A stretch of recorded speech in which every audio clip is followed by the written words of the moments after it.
കുടുംബ കോടതി വിഷയങ്ങളുമായി ബന്ധപ്പെട്ട് വരുന്ന പുതിയൊരു വീഡിയോയിലേക്ക് എല്ലാവർക്കും സ്വാഗതം.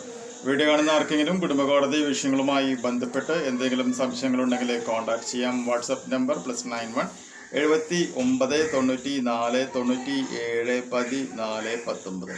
ഒരു വട്ടം വിളിക്കുവാനുള്ള കൺസൾട്ടേഷൻ ഫീസ് 500 രൂപ.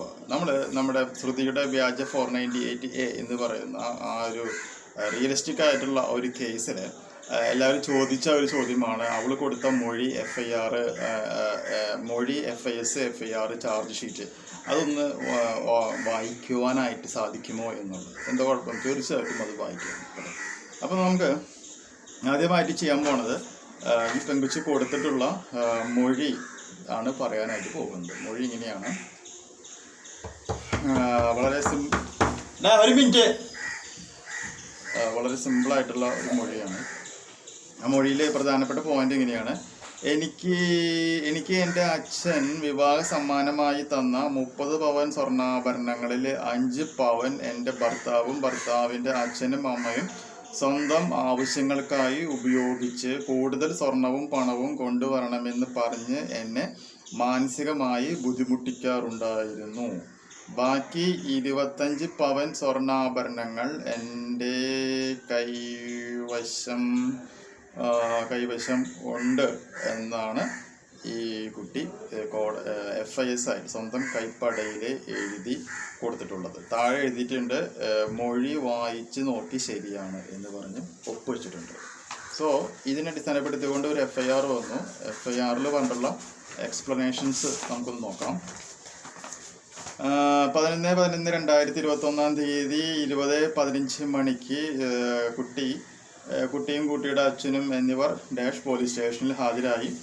ആവലാധികാരി ഭർത്താവ് ഇന്നയാൾ പേര് പറഞ്ഞിട്ടുണ്ട്. എന്നയാളെ 2017 ഏപ്രിൽ 17 ഡാഷ് ഓഡിറ്റോറിയത്തിൽ വെച്ച് ഹിന്ദു മതാചാര പ്രകാരം വിവാഹം ചെയ്ത് ഭർത്താവിൻ്റെ വീട്ടിൽ ഭാര്യ ഭർത്താക്കന്മാരായി ജീവിച്ചു വരവേ 2017 ജൂൺ മാസം മുതൽ 2018 ജൂൺ 9 വരെയുള്ള കാലയളവിൽ ഭർത്താവും ഭർത്താവിൻ്റെ അച്ഛൻ പേര് പറയുന്നു ഭർത്താവിൻ്റെ അമ്മ എന്നിവർ ചേർന്ന് ആവലാധികാരിയുടെ വീട്ടുകാർ വിവാഹ സമ്മാനമായി നൽകിയ 30 പവൻ സ്വർണ്ണാഭരണങ്ങളിൽ 5 പവൻ സ്വർണ്ണാഭരണങ്ങൾ സ്വന്തം ആവശ്യങ്ങൾക്കായി ദുരുപയോഗം ചെയ്ത് ഉപയോഗിച്ച് വിശ്വാസവഞ്ചന, അതാണ് 406 വരുന്നത്, വിശ്വാസവഞ്ചന ചെയ്തും കൂടുതൽ സ്വർണവും പണവും ആവശ്യപ്പെട്ട് ആവലാധികാരിയെ മാനസികമായി പീഡിപ്പിക്കുകയും ചെയ്തതായി ഡാഷ് പോലീസ് സ്റ്റേഷനിലെ CPO പേര് പറയുന്നു പറഞ്ഞ മൊഴി രേഖപ്പെടുത്തി ഹാജരാക്കി തന്നതിൻ്റെ അടിസ്ഥാനത്തിൽ തത്സമയം സ്റ്റേഷൻ ചാർജിലുണ്ടായിരുന്ന ഞാൻ, അതൊരു SI ആണ്, ഞാൻ 11/11/2021 20:28 മണിക്ക് കാര്യം ഡാഷ് പോലീസ് സ്റ്റേഷനിലെ under section 406 498A RW 34 IPC ആയി കേസ് രജിസ്റ്റർ ചെയ്യുന്നു. അസൽ മൊഴി ഇതോടൊന്നിച്ചിട്ടുണ്ട്. അപ്പോൾ FISൽ പറഞ്ഞത് 30 പവൻ സ്വർണ്ണാഭരണങ്ങളിൽ 5 പവൻ ദുരുപയോഗം ചെയ്തു, 25 പവൻ പെൺകുട്ടിയുടെ കയ്യിലുണ്ട്. FIRൽ പറഞ്ഞേക്കുന്നതും എന്ത് തന്നെയാണ്? 30 പവൻ സ്വർണ്ണാഭരണങ്ങളിൽ 5 പവൻ സ്വർണ്ണാഭരണങ്ങൾ ഭർത്താവും ഭർത്താവിൻ്റെ വീട്ടുകാരും ദുരുപയോഗം ചെയ്തു.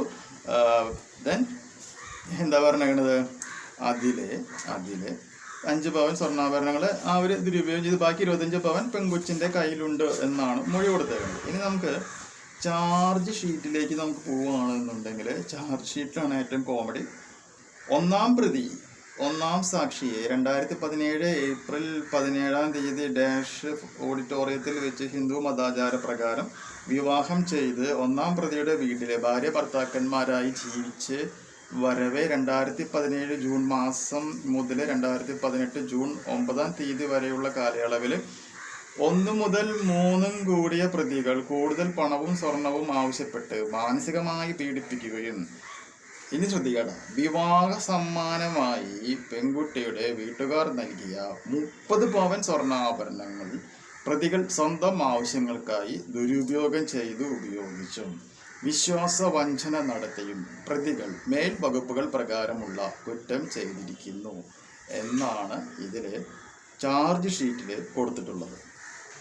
അപ്പോൾ FISലും FIRലും പറഞ്ഞതിന് വിരുദ്ധമായിട്ട് എന്താണ് ചാർജ് ഷീറ്റിൽ പറഞ്ഞു. ഇനി ഇതിനെല്ലാം കഴിഞ്ഞതിന് ശേഷം നമ്മൾ ഈ പെൺകുട്ടീനെ ജുഡീഷ്യൽ ഫസ്റ്റ് ക്ലാസ് മജിസ്ട്രേറ്റ് കോടതിയിൽ വിചാരണ നടത്തിയെന്ന് പറഞ്ഞല്ലോ. ആ വിചാരണ നടത്തിയ സമയത്ത് പെൺകുട്ടി പറഞ്ഞിട്ടുള്ള മൊഴി നമുക്ക് നോക്കാം. പെൺകുട്ടി പറഞ്ഞ മൊഴി ഇങ്ങനെയാണ്: വിവാഹ സമയത്ത് എൻ്റെ അച്ഛനും അമ്മയും മറ്റു ബന്ധുമിത്രാദികളും കൂടി നൽകിയ 30 പവൻ സ്വർണ്ണാഭരണങ്ങളിലെ 30 പവൻ സ്വർണ്ണാഭരണങ്ങളും എൻ്റെ കൈവശമുണ്ട്. കൂടാതെ ഭർത്താവ് കല്യാണ സമയത്ത് അണിയിച്ച 5.5 പവൻ്റെ താലിയും മാലയും എൻ്റെ കൈവശമുണ്ട് എന്നാണ് കോടതിയിൽ മൊഴി നൽകിയിട്ടുള്ളത്. എത്ര വൈരുദ്ധ്യമായിട്ടുള്ളൊരു മൊഴി, എത്ര കള്ള കേസാണെന്നുള്ളത് നോക്കൂ. ഒരു ഭർത്താവിനെയും ഭർത്താവിൻ്റെ വീട്ടുകാരെയും കള്ള കേസിൽ കൊടുക്കുവാനായിട്ട് ഇന്ത്യൻ മഹാരാജ്യം അല്ലെങ്കിൽ ഇന്ത്യൻ ഭരണഘടന സ്ത്രീകൾക്ക് അനുകൂലമാക്കാനായിട്ട് കൊടുത്തിട്ടുള്ള 498 പോലെയുള്ള പരിഭാവനമായിട്ടുള്ള ഒരു സെക്ഷൻ, അതുപോലെ തന്നെ ഡൊമസ്റ്റിക് വയലൻസ് ആക്ട് പോലെയുള്ള സെക്ഷൻസ് എത്ര ക്ലിയർ കട്ടായിട്ടാണ് ഒരു സ്ത്രീയും ആ സ്ത്രീയുടെ വീട്ടുകാരും മിസ്യൂസ് ചെയ്യുന്നത് എന്നുള്ളത് ഒന്ന് ആലോചിക്കുക. ആരോ ഒരാൾ കമൻറ്റ് ബോക്സിൽ പറഞ്ഞിട്ടുണ്ടായിരുന്നു, ഇന്നത്തെ കാലഘട്ടത്തിൽ പോലീസുകാരുടെ ഭാഗത്തു നിന്നും ഇതുപോലെയുള്ള വിഡ്ഢിത്തങ്ങൾ ഉണ്ടാകുമോ എന്ന് കാവ്യ എന്ന് പറയുന്ന പെൺകുട്ടി മെസ്സേജ് ഇട്ടിട്ടുണ്ടായിരുന്നു. ആ കുട്ടിക്കും കൂടി അറിയാൻ വേണ്ടിയിട്ടാണ് ഇതുപോലെയുള്ള ബ്ലണ്ടേഴ്സ് ഇപ്പോഴും ഇവിടെ സംഭവിക്കുന്നുണ്ട് എന്നുള്ളത് ഞാൻ നിങ്ങൾക്ക് കാണിച്ചു തന്നിട്ടുള്ളത്. അപ്പോൾ ഇതിലിപ്പോൾ ഞാൻ നിർത്തുകയാണ്. കാരണം ഈ കേസ് അന്വേഷിച്ച് ചാർജ് ഷീറ്റ് തയ്യാറാക്കിയിട്ടുള്ള, കാരണം ഈ ചാർജ് ഷീറ്റിൻ്റെ അടിസ്ഥാനത്തിലാണ് നമ്മുടെ മജിസ്ട്രേറ്റ് സെക്ഷൻസ് എല്ലാം ഇടുന്നത്. മനസ്സിലായില്ല? അപ്പോൾ 498 എന്നുള്ള വകുപ്പ് കേൾക്കുമ്പോഴേക്ക് പേടിച്ച് പോകുന്ന ഭർത്താവാണെങ്കിൽ അയാളും അയാളുടെ ഭർത്താവ് ആത്മഹത്യ ചെയ്തു പോയേനെ, അല്ലെങ്കിൽ നാട് വിട്ടു പോയേനെ. പണ്ടൊക്കെ ആണെന്നുണ്ടെങ്കിൽ ഇടി കൊണ്ട് പരിപ്പിളകി പോയേനെ. ഈ അർണേഷ് കുമാറിൻ്റെ കേസ് വരണതിന് മുമ്പൊക്കെയാണ് എന്നുണ്ടെങ്കിൽ അല്ലേ. അപ്പോൾ നമുക്ക് സത്യമുണ്ടായാലും കാര്യമില്ല. ഇതുപോലുള്ള ഫോൾസ് ചാർജ് ഷീറ്റുകളൊക്കെ വന്നു കഴിഞ്ഞിട്ടുണ്ടെങ്കിൽ തീരുമാനമാവും കാര്യമാണ്. പക്ഷെ ഇപ്പോൾ കുറച്ചും കൂടി ഒരു ലിബറൽ സിറ്റുവേഷനിലേക്ക് സുപ്രീം കോടതിക്ക് എത്തിയിട്ടുണ്ട്.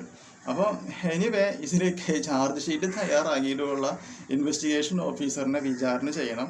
ബാക്കി എല്ലാവരുടെയും വിചാരണ കഴിഞ്ഞു. ഇയാൾ കഴിഞ്ഞ 1.5 കൊല്ലമായിട്ട് ഈ ഭാഗത്തേക്ക് വരുന്നേ ഇല്ല. എല്ലാ വട്ടവും ഇയാൾ ലീവ് എന്ന് പറഞ്ഞ് നിൽക്കുകയാണ്. അപ്പോൾ അഡ്വക്കേറ്റ് പറഞ്ഞു എന്താ വെച്ചിട്ടുണ്ടെങ്കിൽ സീനിയർ അഡ്വക്കേറ്റ് പറഞ്ഞു അങ്ങനെ പോട്ടെ, നമുക്ക് അയാളെ സെറ്റാക്കാം, എത്രത്തോളം പോകാൻ പറ്റും എന്നുള്ളത് നമുക്ക് നോക്കട്ടെ. ഒന്നും പറ്റിയില്ലെങ്കിൽ നമുക്ക് വേറെ വകുപ്പുകൾ നമുക്ക് സൂക്ഷിക്കാം. ശ്രുതിക്കെതിരെ നമുക്ക് ഇതിനെതിരെ വേറെ ഒരുപാട് സെക്ഷൻസ് വെച്ചുകൊണ്ട് ഇതുപോലെ കള്ള കേസ് കൊടുത്തതിനുള്ള കാര്യങ്ങളൊക്കെ നമുക്ക് സെറ്റ് ചെയ്യാം. ആദ്യം ഈ പറയുന്ന ഇൻവെസ്റ്റിഗേഷൻ ഓഫീസറുടെ മൊഴിയും കൂടി നമുക്കിനൊന്ന് ഒഫീഷ്യലായിട്ടൊന്ന് രേഖപ്പെടുത്തുവാനായിട്ടുണ്ട്. അപ്പോൾ അതും കൂടി രേഖപ്പെടുത്തിയതിന് ശേഷം അവർ ഈ പറയുന്ന കള്ളക്കേസ് കൊടുത്തവർക്കെതിരെ എന്തൊക്കെ ചെയ്യാം എന്നുള്ളത് തയ്യാറാക്കി വെച്ചിട്ടുണ്ട്. ഈ ഒരു മൊഴിയുടെ ഇയാളുടെ പ്രസൻസും കൂടി അവിടെ ഇല്ല എന്നുള്ളതാണ് ഇപ്പോഴത്തെ ചെറിയൊരു ട്രോമയായിട്ട് ഇപ്പോൾ നിൽക്കുന്നത്. ഏകദേശം 1.5 കൊല്ലത്തോളമായി കേസ് ഇപ്പോൾ പെൻഡിങ് സ്റ്റേറ്റിലാണ് നിൽക്കുന്നത്. മനസ്സിലായത്? അപ്പോൾ എനിക്ക് പറയാനുള്ളത് ഇത്രയേ ഉള്ളൂ. കള്ളക്കേസുകൾ ഒരുപാട് വന്നിട്ടുണ്ടെങ്കിൽ ആ കള്ളക്കേസുകളെ പണി അറിയാവുന്ന ഒരു വക്കീലിനെ ഏൽപ്പിക്കുകയാണ് എന്നുണ്ടെങ്കിൽ അടിപൊളിയായിട്ട് നമുക്ക് പൊട്ടിക്കാനായിട്ട് സാധിക്കും. ഓക്കെ, അപ്പോൾ ഒന്ന് മനസ്സിലാക്കുക, ഈ കേസ് കൊടുത്തിട്ടുള്ളവർ മനസ്സിലാക്കുക, നിങ്ങളിനി ഫേസ് ചെയ്യാനായിട്ട് പോകുന്ന നിങ്ങളിനി ഈ കള്ളക്കേസ് മുഖാന്തരം നിങ്ങൾ ഫേസ് ചെയ്യാനായിട്ട് പോകുന്ന കുറ്റങ്ങൾ ശിക്ഷകൾ എന്തൊക്കെയാണ് എന്നുള്ളതിനെ പറ്റി വല്ല ധാരണയുണ്ടോ? ധാരണയില്ല എന്ന് തന്നെയാണ് മനസ്സിലാക്കാൻ പറ്റുന്നത്. അപ്പോൾ അതുകൊണ്ട് കള്ളക്കേസ് കൊടുക്കുന്നവർ ശ്രദ്ധിക്കുക, ഇതുപോലെയൊക്കെയുള്ള പ്രശ്നങ്ങളൊക്കെ ഉണ്ടാകും എന്നൊരു കാര്യം മനസ്സിലാക്കുക.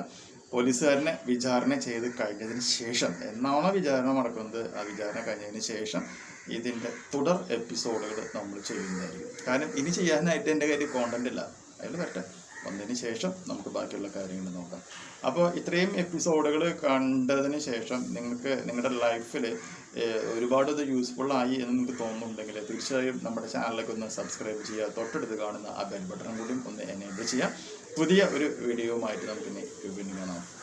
ബൈ.